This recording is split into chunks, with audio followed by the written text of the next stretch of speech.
Speaker, the Prime Minister of the Islamic Republic of Pakistan.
Members of the Congress, it is my great privilege, and I deem it a high honor and personal pleasure to present to you Her Excellency Mohtarma Benazir Bhutto, Prime Minister of the Islamic Republic of Pakistan.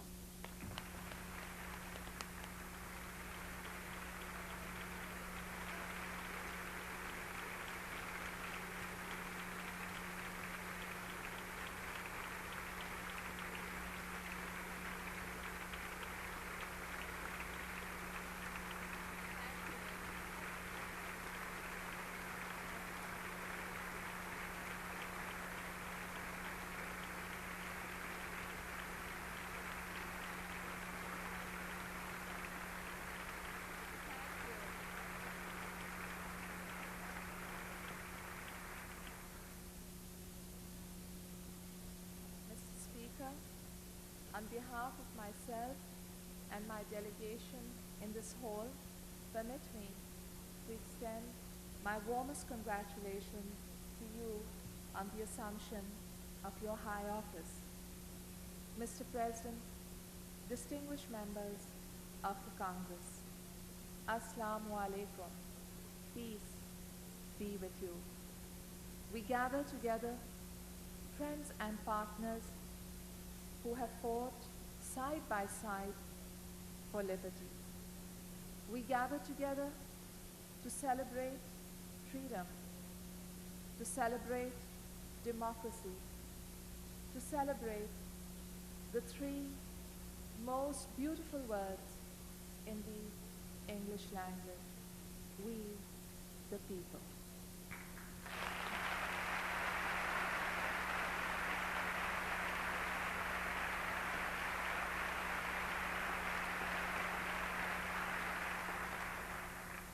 I stand here conscious of the honor you bestow on my country and on me. I am not new to America. I recall fondly my 4 years at Harvard. America is a land of great technology. America is a land of economic power.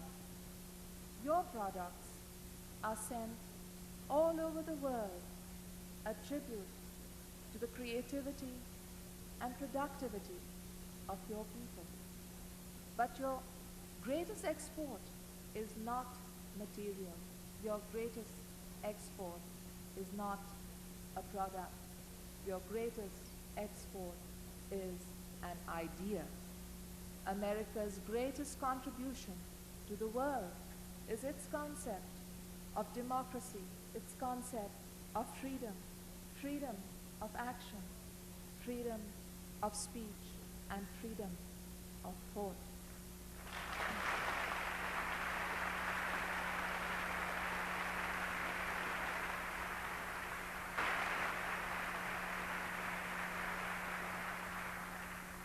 President Bush, in his inaugural address, spoke of a new breeze across America. In fact, this new breeze is sweeping the whole world.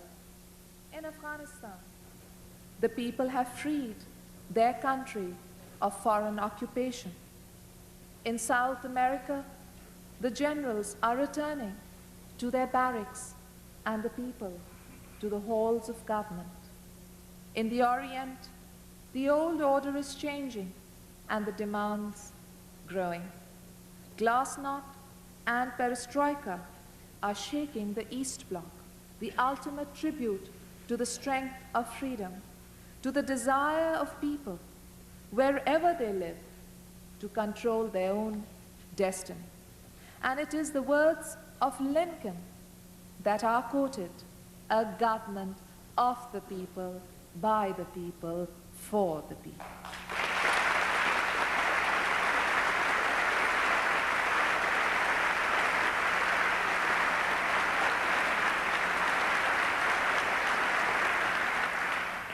For many of us, the root of all this progress, the foundation of democracy, lies on this continent 200 years ago in your Covenant of Freedom, in words penned by Madison, we the people.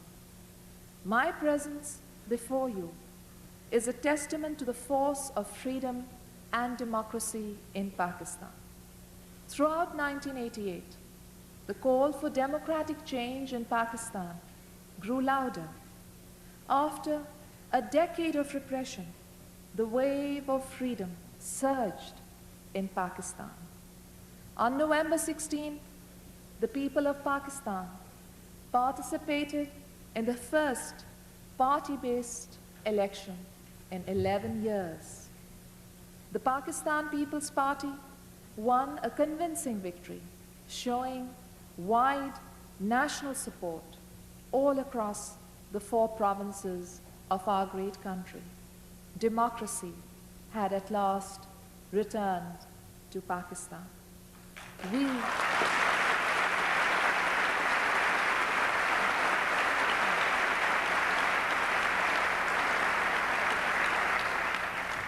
We, the people, had spoken. We, the people, had prevailed. In its first days, our new government released political prisoners, legalized labor and student unions, and restored press freedoms.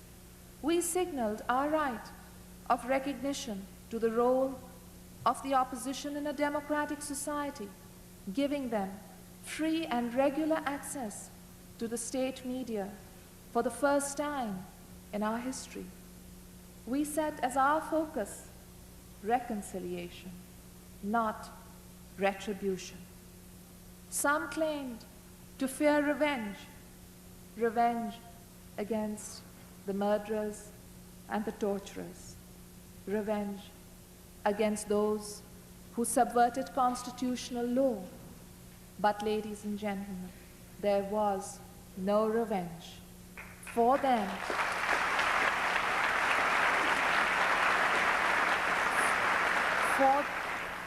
For them and for dictators across the world, democracy is the greatest revenge.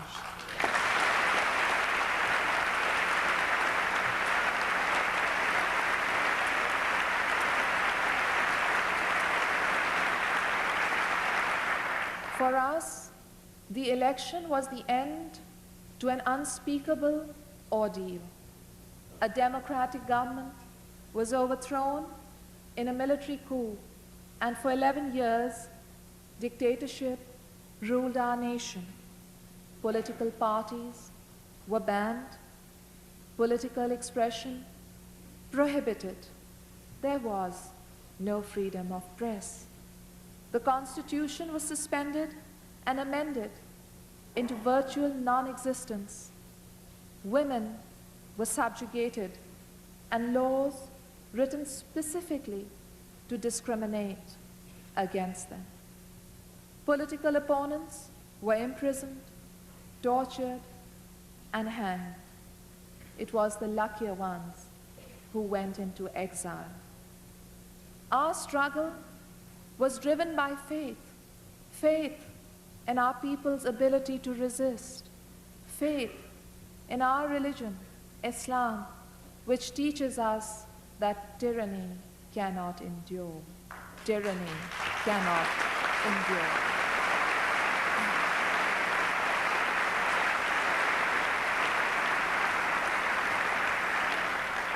It is the same faith which has fueled the battle for freedom next door in Afghanistan. Both our countries have stood alongside the Afghans in their struggle for more than a decade. For 10 long years, the people of Pakistan have provided sanctuary to our Afghan brothers and sisters.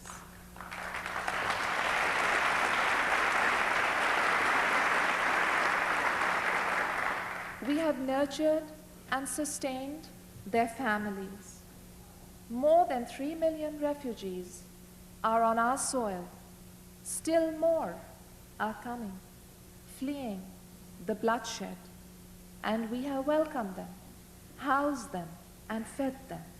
And for 10 long years, the United States, in a united bipartisan effort of 3 administrations and 6 Congresses, has stood side by side with Pakistan and the brave Mujahideen.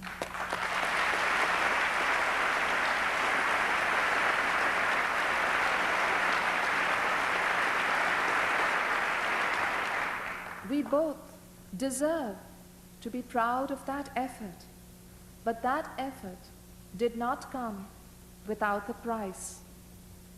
Our villages were strafed, our people killed. Our peaceful country has changed. The war has brought the curse of drug addiction to Pakistan.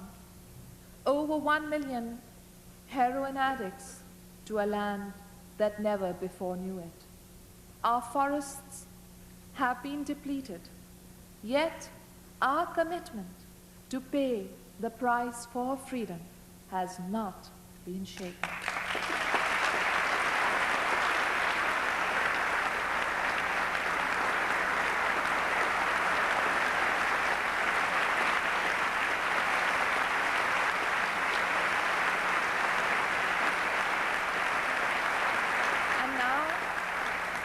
And now, despite the Soviet withdrawal, peace has not returned to Afghanistan.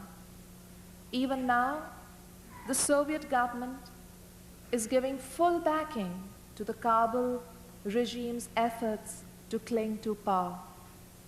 It has left in its possession vast quantities of lethal weapons, weapons supplemented by a regular supply of hardware, including Scud missiles, some of which have already hit Pakistan territory. More threats have been received, threats to supply new weapons never before seen in the region. The Soviets have gone, but the force of foreign arms continues to deny Afghanistan the ultimate fruit of victory, self-determination. Those responsible for a decade of death and destruction now blame us for the continuing bloodshed. They accuse us of interfering in Afghanistan. Distinguished members, nothing is farther from the truth and nothing is more unjust. Our concerns are for a stable, independent, and neutral Afghanistan, an Afghanistan where the people can choose their own system, their own government in free and fair elections.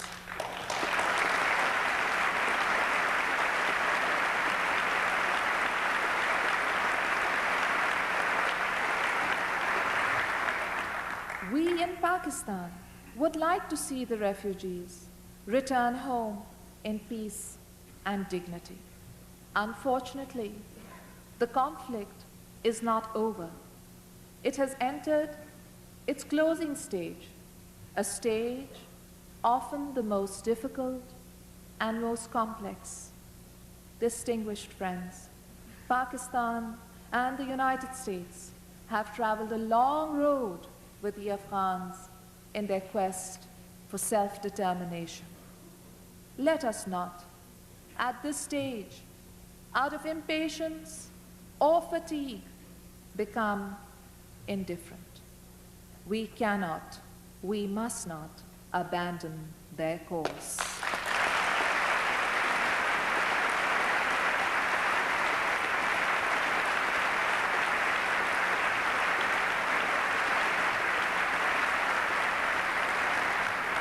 The world community must rise to the challenge which lies ahead, the challenge of achieving a broad-based political settlement to the war, of rebuilding a shattered country, of helping the victims of war, of developing the Afghan economy. Mr. Speaker, now Pakistan and the United States enter a new phase of an enduring relationship. Our shared interests and common international goals have not disappeared. If anything, they have been strengthened. Our partnership is not a friendship of convenience. For decades, we have been tied together by mutual international goals and by shared interests. But something new has entered into the equation of bilateral relations: democracy. We are now moral as well as political partners. Two elected governments bonded together in a common respect for constitutional government, accountability, and a commitment to freedom. Because of the intensity of our struggle for freedom, we will never take it for granted in Pakistan. Our democratic institutions are still new and need careful tending. Democracy's doubters have never believed that it could address the problems of developing countries. But democracy in Pakistan must succeed to signal nations in political transition all over the world that freedom is on the rise.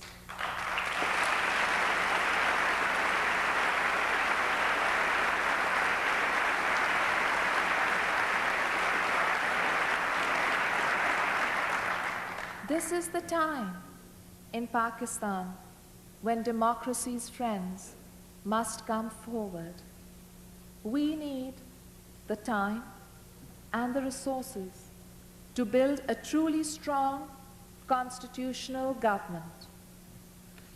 If we succeed, all democracies share in that success. Today, we are on the threshold of a new democratic partnership between our two countries, addressing new priorities, a partnership which addresses both our security concerns and our social and economic needs, a partnership which will carry us into the 21st century, strong in mutual trust, close in common interest, constant to the values we share, working in association with democratic governments all across the world to promote the values of freedom. This is the partnership, the new democratic Pakistan we hope to build with your continuing help. The time is right, my friends, to make miracles in Pakistan.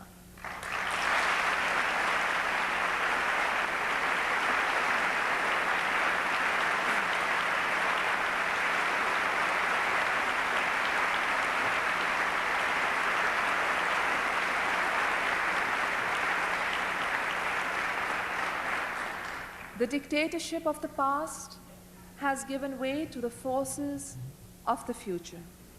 The years of social and economic neglect beg for redress. So I come to this land of freedom to talk about the future of my country and the future of freedom everywhere, the future of our children, my child, and yours. I come before you to declare that we cannot choose between development and democracy. We must work for both. Partners in democracy must now focus attention on urgent problems which affect mankind as a whole: the widening gap between the rich and poor countries, environmental pollution, drug abuse and trafficking, the pressure of population on world resources, the full economic participation for women everywhere. We must join together to find remedies and solutions for these problems before they overcome us. Of all the crises facing us, my government is giving the highest priority to the problem of drug abuse. We are determined to eradicate this plague from our country. To that end, we have established a new ministry for narcotics control. We are taking vigorous action against drug offenders. Our close cooperation and that of other nations must be strengthened if we are to turn back the tide of drugs sweeping your nation and mine. So too must we work together as partners to avert the catastrophe of a nuclear arms race. Speaking for Pakistan, I can declare that we do not possess nor do we intend to make a nuclear device.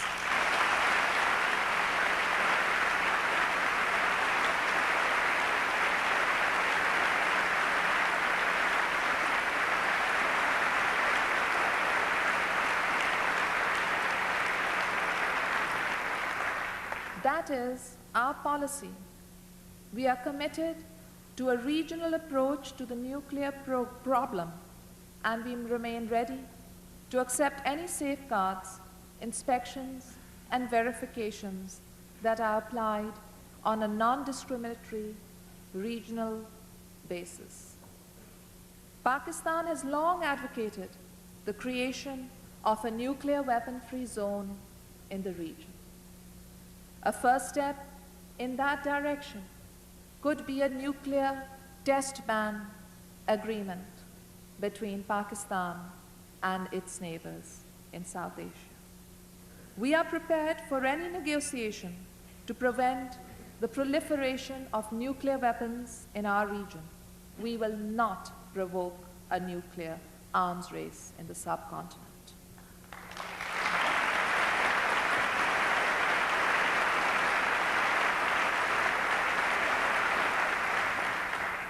The United States has long held a commitment to peace in South Asia. It is a commitment which Pakistan shares.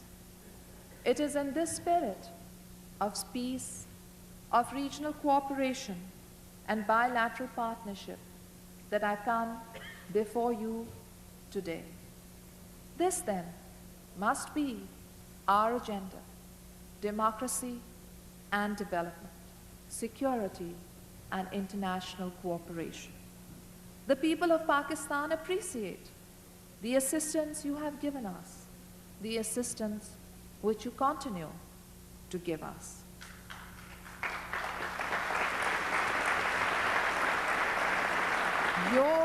Your military assistance has helped maintain a relative balance in the region.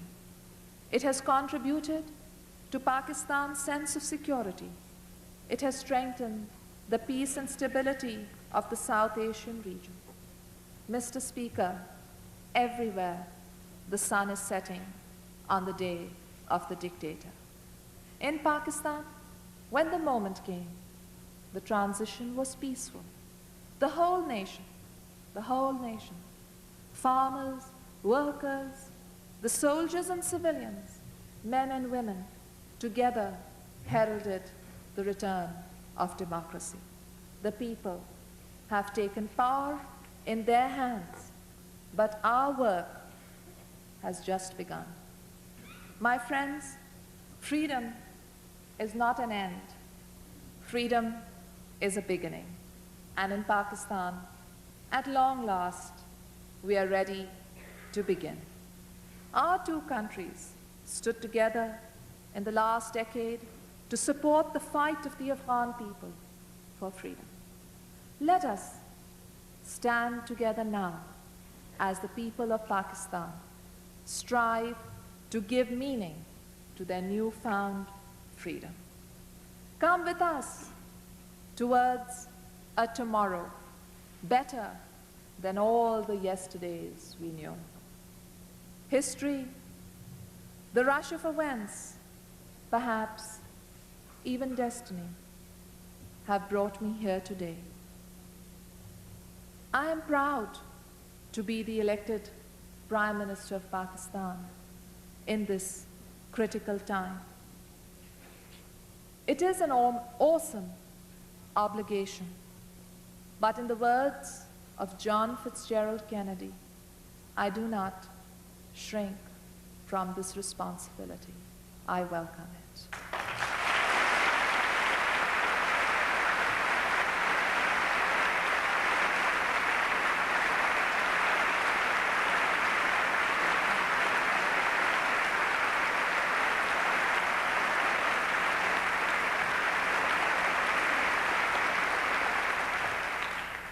As a representative of the young, let me be viewed as one of a new generation of leaders unshackled by the constraints and irrational hatreds of the past. As a representative of women, let my message be, yes, you can.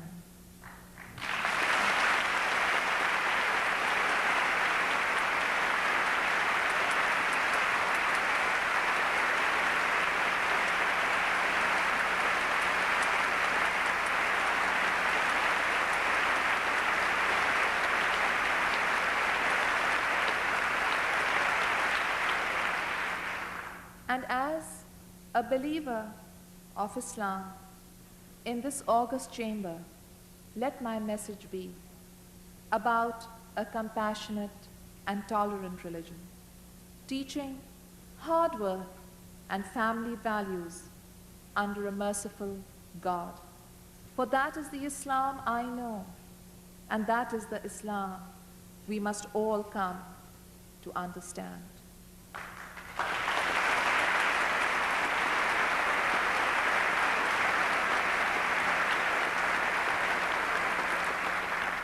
For me and the people of Pakistan, the last 11 years have encompassed a painful odyssey.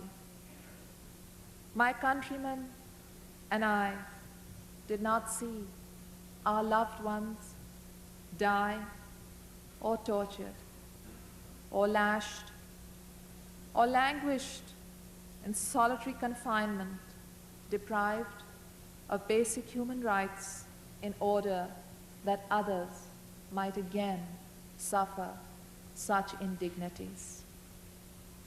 We sacrificed a part of our lives.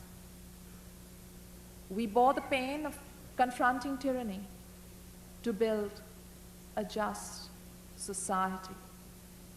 We believed in ourselves, in our cause, in our people, and in our country. And when you believe, then there is no mountain high enough to scale. That is my message to the youth of America, to its women, and to its people. I thank you, distinguished members.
The purpose of the joint meeting having been completed, the chair declares the joint meeting of the two houses now dissolved. The House will continue in recess until 12 noon.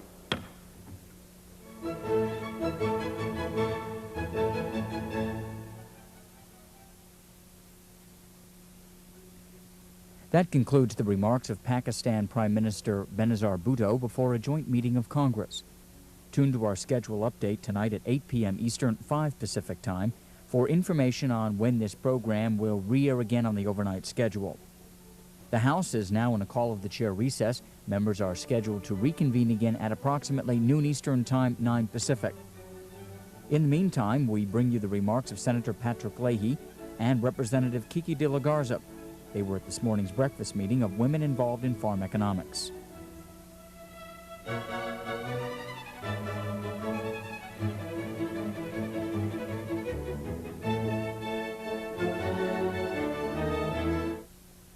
C-SPAN's public affairs programming is now broadcast around the globe via the WorldNet system. Viewers outside of the United States